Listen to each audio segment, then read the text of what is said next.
This is my WWE TLC 2009 pay-per-view review. The pay-per-view just went off, and overall, this is a pretty good pay-per-view outing from WWE. Now, is this a pay-per-view that I would say is worth going out your way and paying the $40 to $45 to order the pay-per-view? Not necessarily, but there are stuff on this pay-per-view that I did enjoy. So overall, I thought this was a good pay-per-view outing from WWE. Definitely a little better than I was expecting for this pay-per-view, and especially the one thing that was a huge shocker with this pay-per-view. Kind of good and bad. It was at least good that WWE did something that none of us were expecting, but is it really going to work as him as world champion? Obviously, anyone that's viewing this already knows the results anyway. And the shocker that I'm talking about is Sheamus was actually able to defeat John Cena in the tables match. And Sheamus is the new WWE champion. That was probably one of the moments of this year that was the biggest shocker, because I don't think anyone going into this pay-per-view. Now, some people wanted Sheamus to win, because I knew there was a lot of people that wanted Sheamus to win the title just because they disliked John Cena, and that was really the only way that I saw anyone, going for Sheamus in this match, if you really dislike Cena that bad. And definitely it was a huge shocker, because like I said, I doubt anyone going into this match actually thought Sheamus was going to walk out of this pay-per-view as WWE Champion. But now let me get into my review. The opening matchup was Shelton Benjamin versus Christian in a ladders match for the ECW title. This was definitely a good way to start the pay-per-view off with. A good match between these two. Now, I'm one of the people that very rarely want to say anything bad about WWE's PG rating, because there's a lot of people that say the whole PG rating with WWE is the reason why WWE sucks, the reason why WWE is kind of failing with some stuff as far as booking and stuff, and the PG rating's holding them back, which I completely disagree with. But there was one thing in this match that did involve the reason with the whole PG thing that kind of did get on my nerves in this match. Now, during one part in the match, I guess Christian, during the match, he kind of got a little cut on his forehead, was starting to bleed, and then the paramedics at ringside came over there, got him cleared up, and the match was kind of like abruptly stopped for a moment, and it kind of hurt the pacing of the match for a little bit. Now, they did the same thing between John Cena and Randy Orton in their Iron Man match, but during the Iron Man match, it really didn't hurt the whole overall pacing of the match, whereas when they did it in this match, it kind of looked like Shelton and Christian were kind of lost for a little bit, and they kind of looked like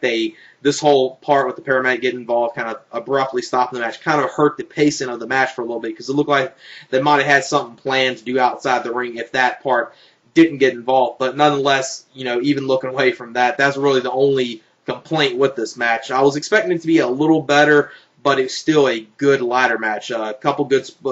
One of the memorable spots in this match was Christian was hanging at the top where the titles were, and Shelton Benjamin pretty much dragged him down, called him into a powerbomb position, and that at this time there was a ladder placed in the over in the one turnbuckle corners, and Shelton Benjamin pretty much got Christian. He had him in the powerbomb and running powerbomb into the ladder in the corner of the ring.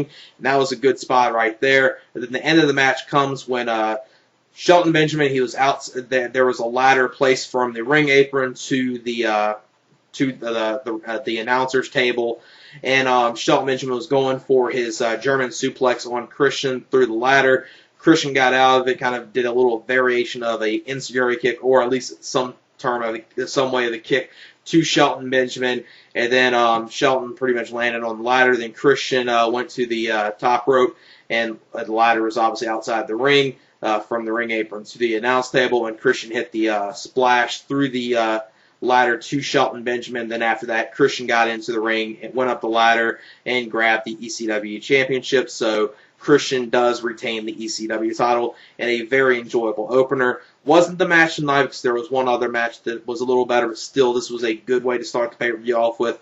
Thought they maybe could have done a few more things in, and maybe a few more spots, but still was an enjoyable match. I would give it 3 1/4 stars, and like I said, good way to start the pay-per-view. Then the next matchup was Drew McIntyre versus John Morrison for the Intercontinental Championship. Now, this match, I was expecting this to maybe be at best a watchable match, but these two put on a very entertaining match. I wasn't expecting anything from this. I was like I said, I was expecting maybe a watchable match at best, because John Morrison, he is a very good in-ring performer, and Drew McIntyre at this point, he really hasn't proved much, but he did worked very good against John Morrison. In this match, pretty much most of the match was when Drew McIntyre was fuck. Okay. 5, 4, 3, 2, 1, go. Okay, then the next matchup was Drew McIntyre versus John Morrison for the Intercontinental Championship. And this match right here really shocked me. I was not expecting anything from this match. At best, I was expecting maybe a watchable match because John Morrison, he is a good talent. He can pretty much put on a good, entertaining match with pretty much any talent in WWE. And like I said, I was expecting this to be watchable, but this definitely passed my expectations. Drew McIntyre, this is the first match I've really seen with him that he actually looked pretty good in the match. Didn't mind his matches that he had with Ron Killings, but at the best, those were kind of like a watchable match. Whereas this was actually a pretty good overall solid match. You saw some good back and forth action between these two.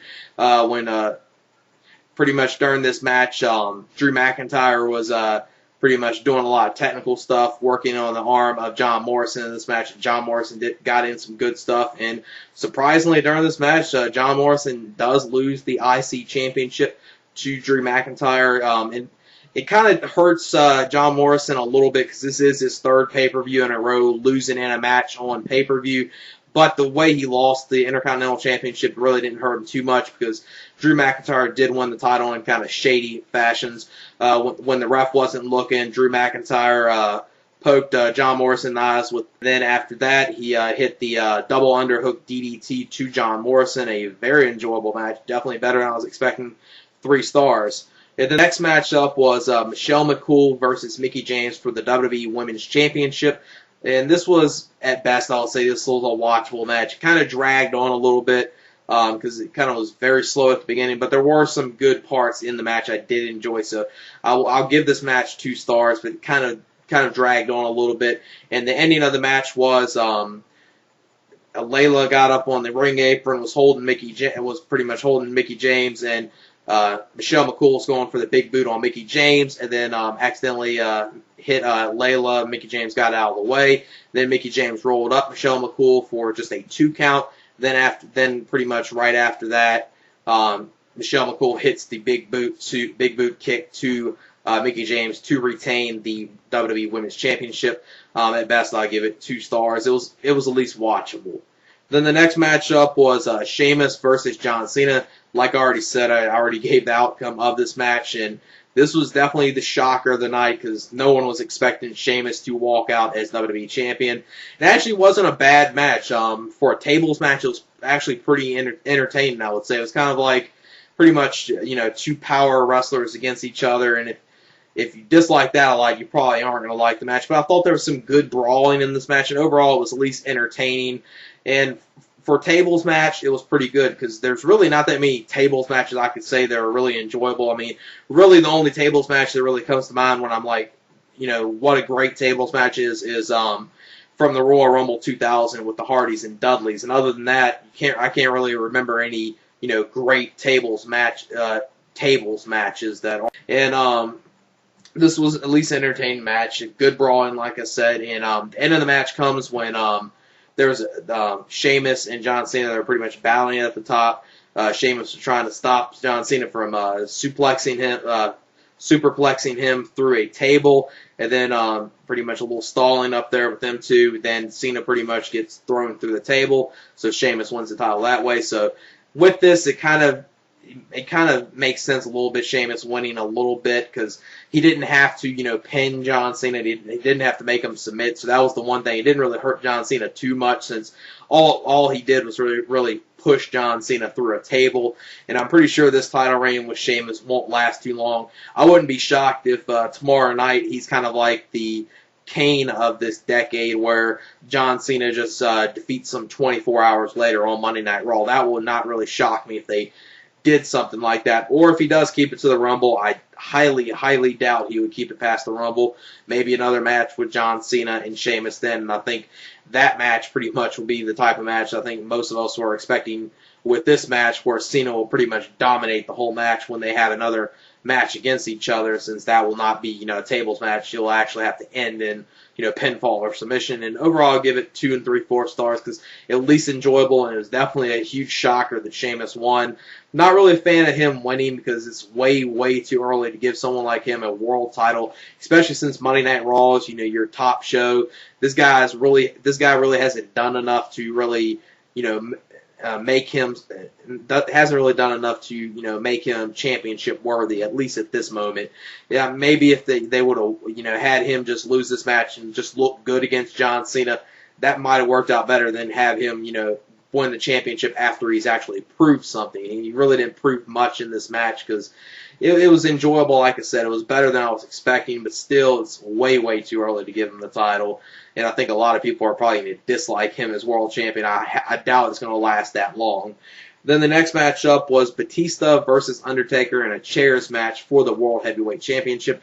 Dislike the whole gimmick of this being a chairs match, but Undertaker and Batista did do some good work in this match. It was somewhat enjoyable. Now, the one thing that hurt this match was the ending of this match. This was probably the one thing, but it wasn't really any bad matches on this pay-per-view at all. This was probably like the one thing that maybe this and the women's match should be like something you'll classify as a bad match. The only reason why I classify Batista and Undertaker as a bad match is mainly because of the ending of the match. Now, they did a false ending where Batista won the title because at first when the referee wasn't looking, he low blowed Undertaker, then hit him with a chair, and then 1, 2, 3 wins the title. And then Teddy Long comes out there, restarts the match, says even though chairs are legal in this match, you still can't do a low blow to win the title, which is completely idiotic. You got a match where the gimmick of the match is pretty much chairs are legal, and you pretty much can beat the living shit out of your opponent with a chair, but you can't do a low blow. It just sounds idiotic. It's like,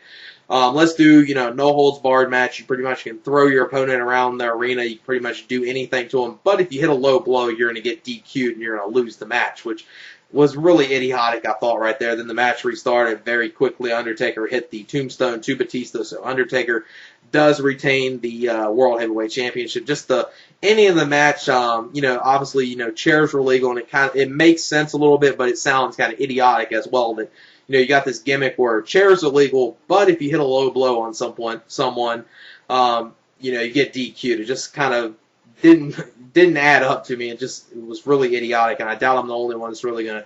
I'm pretty sure I'm not gonna be the only one that really disliked that ending.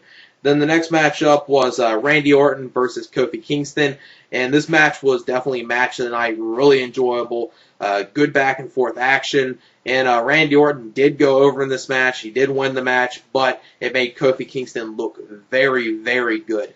What they did near the end of the match, Randy Orton was going for the punt kick onto Kofi Kingston. Kofi got out of the way, kind of blocked it, and Randy Orton hit him in the arm and shoulder, so then it was playing off with his arm and shoulder being injured right there. And then it looked like Kofi was about to pick up the victory. He went for the Trouble in Paradise on Randy Orton. Randy Orton ducked, then hit the RKO, so Randy Orton wins the match. Very enjoyable match. Good stuff in it. 3.5 stars. And even though Kofi did lose this match, I don't think his push is going to be derailed. I think his push will continue because he did look very, very credible in this match and definitely looked like he was about to win this match until like this last split second that Randy hit the RKO on him. So definitely an enjoyable match. And that was the one thing with this pay-per-view that actually, going in this pay-per-view and going out of this pay-per-view, the younger stars are still getting pushed. Drew McIntyre, he won the IC title. Sheamus won the WWE title. And even though Kofi lost this match, he looked very credible in this match. Then the main event was for the Unified Tag Team Championships between DX and Chris Jericho, and Big Show in a TLC match. And this was some good stuff in here. It wasn't really anything spectacular. I think for a main event of the pay-per-view, it was kind of a little bit disappointing since you were kind of maybe expecting a lot of good stuff with Chris Jericho and Shawn Michaels, which you did get in this match, but I was expecting more, stuff with the ladder being involved with them too, and you really didn't see, many things with the ladder with them. You just saw them pretty much, brawling and doing stuff like that.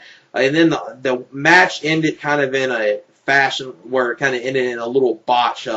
DX wins the WWE Unified Tag Team Championships, and what I mean, the match ended in a botch. Well, one part in the match before the ending of the match, about probably 5 minutes before the ending, there was a ladder that got in the ring. Big Show and Jericho put DX in there, Shawn Michaels and Triple H in there, and Jericho hit the chair with them in it, and then after that, Big Show pretty much broke the ladder apart, so that ladder was broken apart, and what they did was, at the end of the match, was